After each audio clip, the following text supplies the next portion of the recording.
KATV. This is Channel 7 News at 6. Tonight, a Channel 7 continuing investigation. A local landlord back in court facing charges his rental properties are run down, even unsafe. We'll tell you what happened coming up. Plus, a woman whose young son died in a shooting this week, pushing for the city to change its curfew law. And no more natural gas drilling in the Faulkner County area. What residents there have to say now since that ruling passed.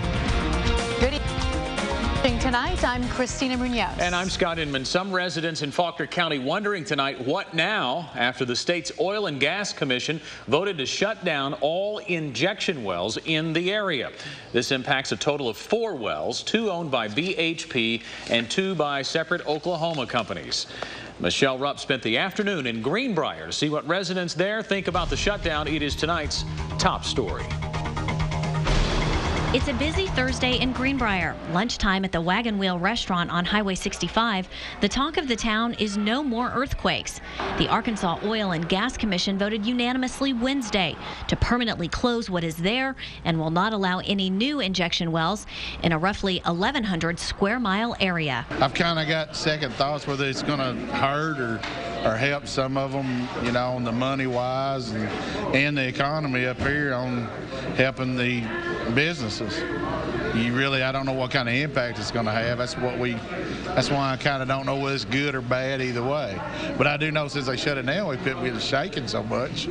I was really excited because, you know, we live in a trailer and, you know, the way it's shaking, we're not sure what the damage is going to be. And while residents are thankful the earth has stopped shaking beneath them, the concern is now jobs might be lost or the local economy hurt if the gas companies decide to pull out of the area. Some of them think maybe when they do shut it down, they will lose a few jobs. I don't think the injection well shutting those down is going to impact anything. They're still going to drill. They're still going to, you know, put the gas online and stuff. Newton Gennard owns mineral rights on a few acres in Faulkner County.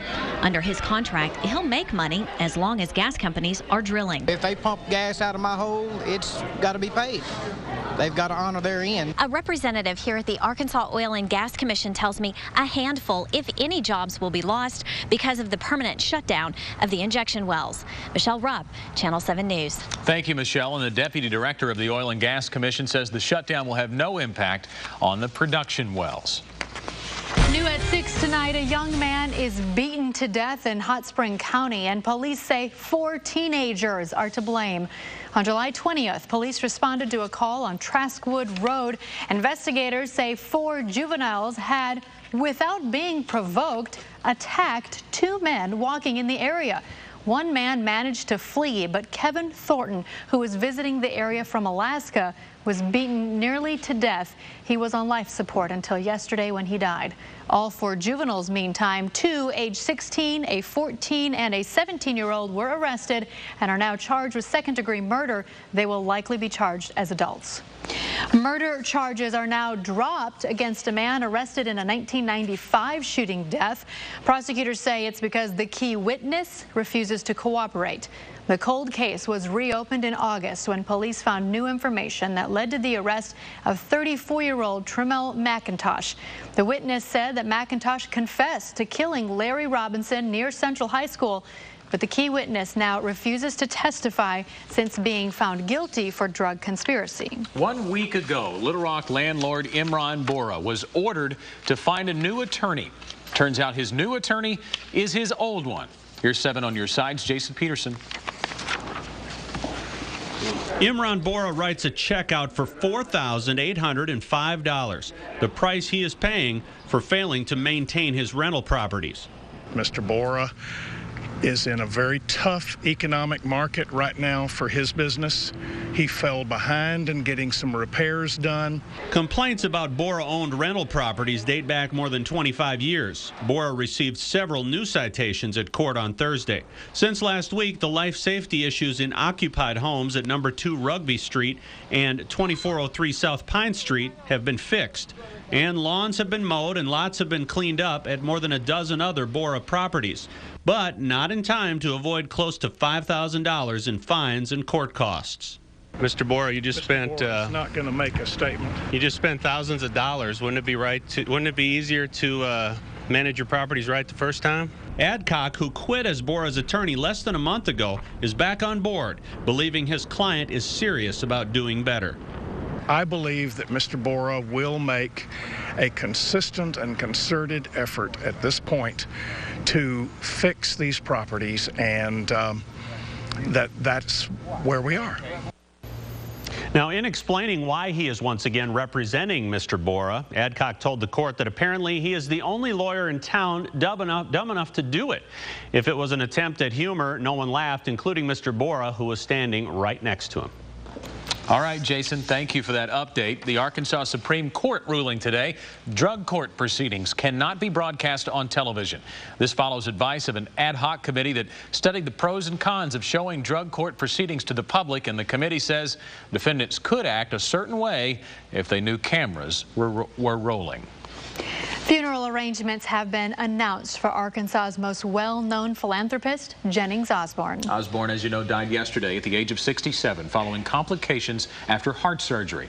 Well, a public service will be held at 1 o'clock on Monday at Emmanuel Baptist Church. A private burial will follow, and on Sunday, a public visitation from 2 until 4 at Roller Chenal Funeral Home in West Little Rock. A Little Rock mother hopes her teenage son's death helps inspire change in the city's curfew law. Channel 7's Roger Susannon joins us live in the studio with more on this story. Roger? Hi, Christina. Marie Flowers tells us she prays every day that her son Decree Thomas's death was not in vain. The 14-year-old boy was shot and killed outside a vacant home on Booker Street in Little Rock early Tuesday morning. Flowers spoke with us today, although she did not want us to show her face. Flowers blames the men she says led her son astray, along with whoever gunned Decree down. But she also feels the city's curfew law needs to be changed. She says police should do more to keep kids off the street late at night. But Little Rock police officials say they take curfew violations extremely seriously, but that sometimes their officers are stretched thin and must give their attention to more serious crimes. They're answering calls to burglaries and robberies and shootings and other things, and curfew sometimes gets bumped down. If it's going to be a curfew, it needs to be enforced. Don't just get out here and just ride and see them hanging out here and say, hey, you need to go in. Now, city officials were already thinking of tweaking Little Rock's curfew law, but so far, no concrete ideas have been offered. We'll stay on top of this and let you know if and when the law is changed. Christina? All right, Roger, thank you. Decree Thomas's family has released information about his funeral as well. The 14-year-old service will take place at Christway Missionary Baptist Church on Potter Street in Little Rock. The funeral is slated to begin at noon. The University of Arkansas Community College at Hope has been given approval to buy land in Texarkana for a satellite campus. Their Board of Trustees has voted to allow the college to buy nearly 9 acres near Interstate 30 for about $80,000 and another 15 acres for about $31,000. Community College Chancellor Chris Thomason said he hopes the satellite campus will be open by the fall of 2012. Well, the poor economy, lack of jobs, and steep foreclosure rate has sent many more people looking for help this summer. To compete with the need, Watershed is holding a special event this week. It is the 3rd annual Christmas in July. Hundreds of folks have come in to collect boxes packed with food from a local food bank and toiletry items. They were also able to sign up for an assistance program to get help near the holidays. Director Hezekiah Stewart says he's receiving more requests for assistance this year than any other. If this is an indication of what we're looking at for Thanksgiving and Christmas, then we're going to get started now because it's going to be a riot. Watershed has been serving the community for the past 34 years. If you'd like to help out, the Watershed is located on Springer Boulevard in Little Rock. Well, we know the man from the stadium seats on TV, but how well do you really know Razorback football coach Bobby Petrino? Coming up at 6:17, a preview of part 2 of our series. Hear what the coach has to say about misconceptions that fans may have of him. But first, Todd Jacobian is in for Ned Permy, and he's got to look at a big cool down. Okay, maybe not, but he's looking for a cool down. He'll tell us what he finds next.